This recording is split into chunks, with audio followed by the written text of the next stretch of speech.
ప్రకృతి వ్యవసాయంలో ఉండే ఆ ఇబ్బందులు లేదా దానివల్ల రైతులకు ప్రజలకు జరిగే మేలు ఇవన్నీ రైతు వెంకటరమణ గారు మనకు చెప్పారు. ఆ అంశానికి సంబంధించి వ్యవసాయాధికారి మనతో ఉన్నారు. ఆవిడని అడిగి అసలు దీంట్లో వాళ్ళ టార్గెట్ ఏంటి, వాళ్ళు ఇప్పటివరకు అచీవ్ చేసింది ఏంటి, ఇంకా అచీవ్ చేయాలనుకున్నది ఏంటి, ఇలాంటి విషయాలు ఆవిడని అడిగి తెలుసుకుందాం. నమస్తే మేడం. నమస్తే అండి. అందరికీ నమస్కారం అండి. నా పేరు హేమలత. నేను కోనసీమ జిల్లాలో ప్రకృతి వ్యవసాయ విభాగంలో ట్రైనింగ్ ఎన్ఎఫ్ఏగా పనిచేస్తున్నాను. మా డిపిఎం సారు కె శ్రీనివాస్ గారు, అడిషనల్ డిపిఎం గారు సత్యనారాయణ గారు, వాళ్ళ ఆదేశాల మేరకు ఇక్కడ ప్రకృతి వ్యవసాయం మేము ముందుకు తీసుకెళ్ళడం జరుగుతుంది. ప్రకృతి వ్యవసాయం అని అంటే ప్రకృతిలో లభించే వాటితో చేసే, ప్రకృతికి అనుసంధానంగా చేసే వ్యవసాయమే ప్రకృతి వ్యవసాయం అండి. అంటే ఇది పాత పద్ధతి, మనం ఆల్రెడీ పూర్వీకులు చేశారు అనుకుంటాం కదా, పాత పద్ధతే కానండి, ఇదొక మోడర్న్ వ్యవసాయం అండి.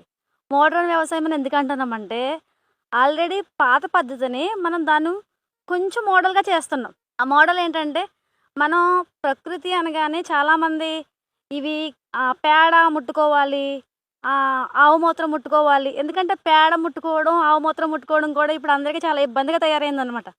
ఎప్పుడైతే మనం పేడతో కలిసి ఉన్నామో, ఎప్పుడు పేడ కల్లాపులు వేసుకున్నామో అప్పుడు అందరూ ఆరోగ్యంగానే ఉన్నాం.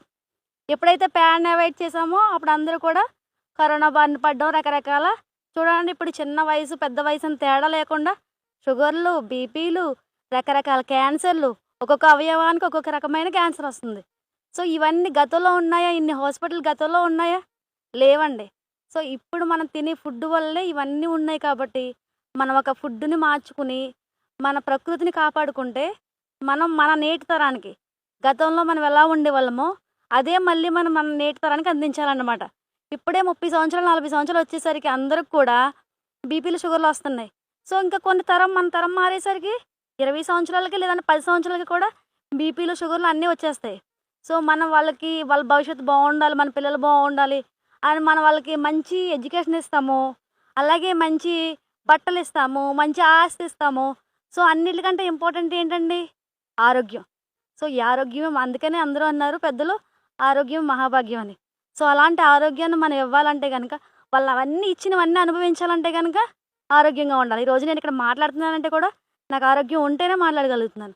కాబట్టి అందరూ ఆరోగ్యంగా ఉండాలన్నా, మన ప్రకృతి బాగుండాలన్నా చూడండి, రావాల్సిన టైంలో వర్షాలు ఉండట్లేదు, ఎండలు కూడా ఉండాల్సిన దానికంటే ఎక్కువ ఉంటున్నాయి. సో ఈ ప్రకృతి వైపరీత్యాలు కూడా మనం తగ్గాలంటే కనుక ఖచ్చితంగా ప్రకృతితో మనం మమేకమై పని చేయాలన్నమాట. ఏం చేస్తారండి? ప్రకృతితో మమేకమై ఏం చేస్తారు? మీ వ్యవసాయ శాఖ నుంచి ఏం జరుగుతాయి? సో ఇప్పుడు మనకి గౌరవ విజయ్ కుమార్ సార్ దీన్ని ప్రారంభించారండి. ఇదేంటంటే చిన్న సన్నకారు రైతులు ఎవరైతే ఉన్నారో, చాలామంది రైతులు చూడండి ఒక 10 ఎకరాలు కౌలుకు తీసుకోవడం, ఆ 10 ఎకరాలకి ఎకరానికి ₹1,00,000 పెట్టుబడి పెట్టడం, లేదా 40,000 పెట్టుబడి పెట్టడం, ఇలా 10 ఎకరాల్లో ఒకేసారి నష్టం వచ్చిందనుకోండి, ఆ ఎరువులకి, పురుగు మందుకి మళ్ళీ దాని అప్పులు తీర్చలేక చాలా ఒక్కొక్కసారి మనం ఆత్మహత్యలు కూడా చూస్తూనే ఉన్నాం. అవును కదండి. సో అలాంటి ఏమీ లేకుండా చిన్న సన్నకారు రైతులను కూడా పేదరికం నుంచి బయటకు తీసుకురావాలంటే కనుక ఉన్నది ఒకే ఒక పరిష్కారం. ఎందుకంటే రైతులందరూ ఉండే కొద్దీ ఆ బస్తాలు, యూరియాలు, డిఏపీలు పెంచుకుంటూ వెళ్తున్నారు. దానివల్ల వాళ్ళకి డబ్బుల సమస్యే కాకుండా ఆరోగ్య సమస్యలు కూడా వస్తున్నాయి. అలాగే పెట్టుబడి ఖర్చులు ఎక్కువైపోతుంది, వచ్చిన ఎక్కువ దిగుబడి పండిస్తున్నాం అనుకుంటున్నారు. కానీ వచ్చిందంతా ఒక ఎకరానికి 40,000 30,000 వస్తే ఖర్చులు కూడా 40,000 30,000 ఉంటున్నాయి. దాంతో సమానం అయిపోతుంది అనమాట. వాళ్ళకు మిగిలిది కూడా ఏమి ఉండట్లేదు. అలాంటి చిన్న సన్నకారు రైతులు ముందుకు తీసుకెళ్లాలన్నా, పేదరికం నుంచి ముందుకు తీసుకురావాలన్నా కూడా వాళ్ళు ఖచ్చితంగా ఈ ఎరువుల బాధ నుంచి బయటపడాలి ఫస్ట్. సో ఎరువులు తగ్గించుకున్నప్పుడే మనం వాళ్ళని పేదరికం నుంచి బయటకు తీసుకురాగలం. కానీ ఎరువులు తగ్గిస్తే పంట పండుతుందా అనే ఆలోచన ఎవరికైనా సరే పంట పండదు అని అనుకుంటున్నారు.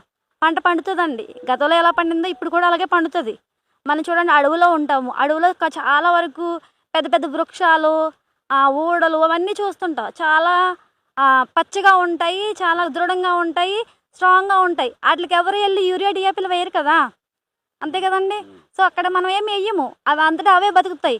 సో ప్రకృతి అనేది దాని అంతటా అది బతికే అంత అవకాశం దానికి ఉంటుంది. దాని ఆహారం దాన్ని తయారు చేసుకోగలవు. మొక్కలు అనేవి స్వయం పోషకాలు. సో దాన్ని తయారు చేసుకునే విధంగా మనం ఉంచడమే ప్రకృతి వ్యవసాయం. మీరు ఏం చేస్తారు రైతులకి దీంట్లో భాగంగా వాళ్ళు ఏ విధంగా ప్రకృతి వ్యవసాయం చేయాలి అంటే, ప్రకృతి వ్యవసాయం చేయాలంటే ఫస్ట్ భూమిని మార్చాలి. భూమిని ఆల్రెడీ మన భూమిని చూడండి, జబ్బు పడిపోయిన మనిషిని ఎలాగైతే మనం మంచి స్టేజ్లోకి తీసుకురావాలంటే ట్యాబ్లెట్ వేయడం వల్ల మంచి స్టేజ్లోకి రారు. సో మంచి ఫుడ్ ఇవ్వడం వల్ల మంచి స్టేజ్లోకి వస్తారు. అలాగే భూమిని కూడా మార్చాలంటే కనుక మనం ఎరువులు పురుగు మందులతో కాదు, అది న్యాచురల్గానే అవుతుంది అన్నమాట. సో దానికోసం మనం ఫస్టే పిఎండిఎస్ అంటే అన్ని రకాల విత్తనాలని కలిపి మనం వరి కోతలు కోసేటప్పుడు ఖాళీగా ఉండకుండా ఆ టైంలో వేస్తే కనుక భూమి చాలా వరకు మార్పు చెందుతుంది. దాంట్లో ఏముంటాయి, చిరుధాన్యాలు ఉంటాయి. చిరుధాన్యాలు ఏమొస్తాయి, రాగులు వస్తాయి, కొర్రలు వస్తాయి, జొన్నలు వస్తాయి, అరికలు వస్తాయి, సామలు వస్తాయి. అదే పప్పు ధాన్యాలు ఉంటాయి. పప్పు ధాన్యాలు ఏముంటాయి, మినుములు వస్తాయి, పెసలు వస్తాయి, కందులు వస్తాయి. అలాగే ఆకుకూరలు, గోంగూర, తోటకూర, పాలకూర, కూరగాయలు, బెండ, చిక్కుడు, అలాగే తీగజాతి, ఆనప, కాకర, సొర, ఇలాంటివన్నీ తీగజాతలోకి వస్తాయండి. సుగంధ ద్రవ్యాలు, మెంతులు, ఆవాలు, ఇలాంటివన్నీ కూడా. సో ఇలాంటివన్నీ నూనె గింజలు, నువ్వులు, ఇలాంటివన్నీ కలిపి వేయడం వల్ల అన్ని రకాల వేరు వ్యవస్థ భూమిలోకి వెళ్ళడం వల్ల భూమికి కావాల్సిన అన్ని రకాల సూక్ష్మజీవులు భూమిలో డెవలప్ అయ్యి, సో భూమికి ఏదైతే పోషకాలు కావాలో, పంటకి ఏదైతే పోషకాలు కావాలో అవన్నీ కూడా వచ్చి వరి పంటకి సమృద్ధిగా అందిస్తాయి అన్నమాట. దానివల్ల అసలు మనకి ఇమ్యూనిటీ పవర్ ఉంటేనే మనం ఎప్పుడైనా సరే హెల్తీగా ఎలా ఉంటామో మొక్క కూడా ఇమ్యూనిటీ పవర్ కావాలి. కాబట్టి ఆ ఇమ్యూనిటీ పవర్ అంతా భూమికి అందుతుంది. ఆ భూమికి అందినప్పుడు మొక్క ఆరోగ్యంగా ఉంటుంది. అప్పుడు మనం ఏ ఎరువులు పురుగు మందులు వాడకపోయినా సరే దాని అంతటా అది మొక్క స్ట్రాంగ్గా నిలబడగలుగుతుంది. సో ఎప్పుడు ఎరువులు వేసి పండిస్తే ఎంతైతే దిగుబడి వస్తుందో ఈ ప్రకృతి వ్యవసాయంలో కూడా అంతే దిగుబడి వస్తుంది. సో మనం ఇంకా లోపల ఉన్న సూక్ష్మజీవుల్ని యాక్టివేట్ చేయడానికి ఘనజీవామృతం, ద్రవజీవామృతం కొన్ని రకాల టైం టు టైం ఇస్తే కనుక ఖచ్చితంగా రైతులకు అసలు ఎటువంటి నష్టం ఉండదండి. ఇందులో రైతులందరూ కూడా ఒకేసారి మేము ఇది అలవాటు చేసుకోలేము అనుకుంటే కనుక వాళ్ళకున్న స్థలం, వాళ్ళకున్న ఈ ఫ్లాట్లలో నుంచి, మడుల్లో నుంచి ఒక మడిని తీసుకుని దానిలో ప్రకృతి వ్యవసాయం చేస్తే కనుక మీకు ఒక పంట 2 పంటలు అయ్యేసరికి ఆ మడికి ఈ మడికి ఉన్న మట్టికి తేడా తెలుస్తుంది, మట్టి రంగులో తేడా తెలుస్తుంది, మట్టి ఆ లూజులో తేడా తెలుస్తుంది, మట్టి పట్టుకునే ఆ వాటర్ని పట్టుకునే విధానంలో తేడా తెలుస్తుంది, ఆ మట్టి మెత్తదనంలో తేడా తెలుస్తుంది. మీకు రెండింటికి చాలా వేరియేషన్ ఉంటుంది. కాబట్టి మీరు రైతులందరూ దయచేసి కనీసం ఒక్క ఫ్లాట్నైనా మీరు తినడం కోసం ఫస్ట్ రైతులందరూ ఆరోగ్యంగా ఉండాలి. అందరినీ ప్రపంచాన్ని ఆరోగ్యంగా ఉంచేది రైతులైతే ఫస్ట్ రైతులు ఆరోగ్యంగా ఉండాలి. ఆ రైతులు ఆరోగ్యంగా ఉండాలంటే ఖచ్చితంగా వాళ్ళు పండించుకొని ఫస్ట్ వాళ్ళు తినాలి. వాళ్ళు తిని ఈ దేశానికి మంచి ఆహారాన్ని అందించేది రైతులే. కాబట్టి రైతు దేశానికి వెన్నెముక. కాబట్టి ఖచ్చితంగా రైతు ఆరోగ్యంగా ఉండాలి. కాబట్టి ఫస్ట్ రైతు ఒక మడిలో అయినా సరే చేసుకోవాలి.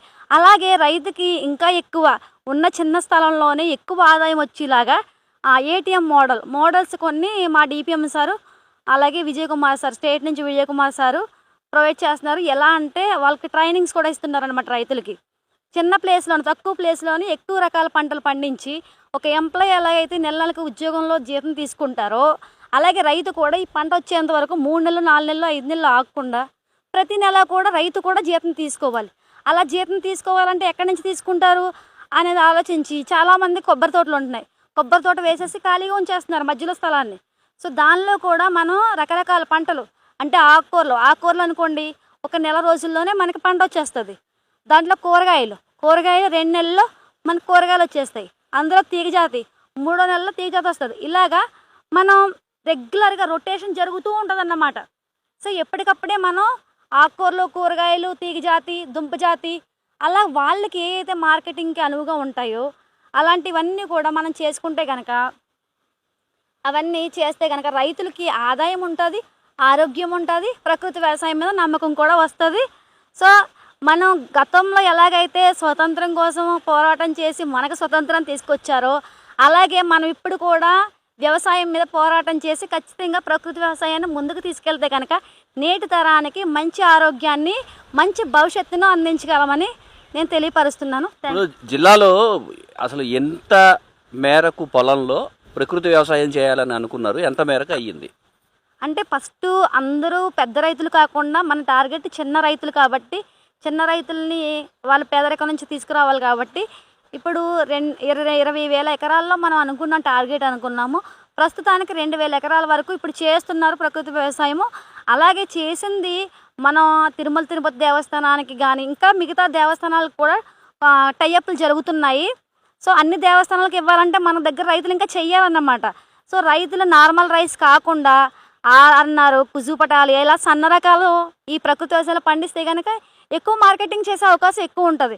ఎందుకంటే మన రైతులు ఇచ్చిన దాన్నే మళ్ళీ ఒక పాలిష్ పట్టి తీసుకొచ్చి మనం 1500కి బస్తా అమ్మితే వాళ్ళ బస్తాని 25 కేజీల మూటలు చేసి దాన్ని మళ్ళీ తిరిగి మనకి ఒక్కొక్క దాన్ని 2500కి 2000కి అమ్ముతున్నారు.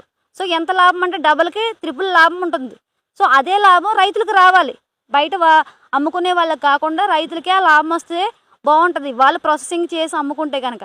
సో అలా అమ్ముకోవాలంటే వాళ్ళు ఖచ్చితంగా సన్న రకాలు కానీ అంటే కుజుపటాలి ఆర్ఎన్ఆర్ ఇలాంటివి వేస్తే కనుక ఎక్కువ మార్కెటింగ్ ఉంటుంది కాబట్టి వాళ్ళకి ఎటువంటి నష్టం కూడా ఉండదు. ఇప్పుడైతే కలెక్టర్ గారు కూడా దీనికి చాలా సపోర్ట్ చేస్తున్నారు. సో స్వయంగా ఆయన వచ్చి ఫీల్డ్ కూడా విజిట్ చేస్తున్నారు. ఆయనకు కూడా థ్యాంక్స్ అండి. నిజంగా దీన్ని ఇంకా ముందుకు తీసుకెళ్తున్నారు. సీఎం గారు కూడా ముందుకు తీసుకెళ్తున్నారు. సో ఇప్పుడైతే కనుక బాగా జరుగుతుంది, అందరూ చేస్తారు. ఖచ్చితంగా ప్రకృతి వ్యవసాయం ముందుకు వెళ్తుంది. థ్యాంక్ యూ అండి. అంబేద్కర్ కోనసీమ జిల్లాలో ఉన్న వ్యవసాయ భూముల్ని ఇప్పుడు ప్రకృతి వ్యవసాయం వైపు తీసుకొచ్చే పనిలో వ్యవసాయ శాఖ ఉంది. అలాగే దానికి కొంతమంది వెంకటరమణ గారు లాంటి వాళ్ళు రైతులతో పాటు మరి కొంతమంది రైతులు ముందుకు వచ్చారు.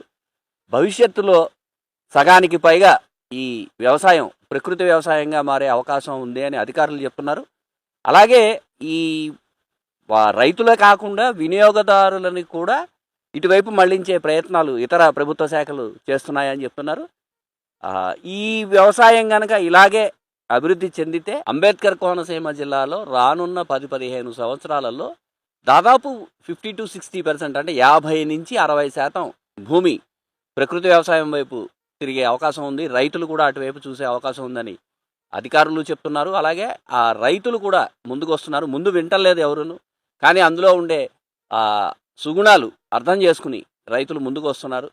అందుకని వచ్చే కాలంలో అంబేద్కర్ కోనసీమ జిల్లాలో ప్రకృతి వ్యవసాయం అనేది ఎక్కువ అవుతుంది అని చెప్తున్నారు. ముక్కామల చక్రధర్, ఐ డ్రీమ్ ప్రత్యేక ప్రతినిధి. నిజంగా ప్రస్తుతం ఉన్నటువంటి సమాజం దేనికి ప్రయారిటీ ఇస్తుంది? ఆర్థిక సంబంధాల చుట్టూ మాత్రమే తిరుగుతోంది. మళ్ళీ ఎన్నికలంగానే చాలా విరక్తి కలుగుతున్నాం. మంచి అనిపిస్తుంది కదా, లేడీస్ కూడా ఛాలెంజింగ్ జాబ్స్ చేసినప్పుడు చాలా బాగుంటది. ట్రాఫిక్ అసిస్టెంట్స్ గా నియమించిన ట్రాన్స్జెండర్స్ అందరితో సాల్యూట్ చేయించుకుంటున్నారు. ఫుడ్ డెలివరీ ఇవ్వటానికి వెళ్ళినటువంటి డెలివరీ బాయ్ అనిల్ పై కళ్ళ ముందు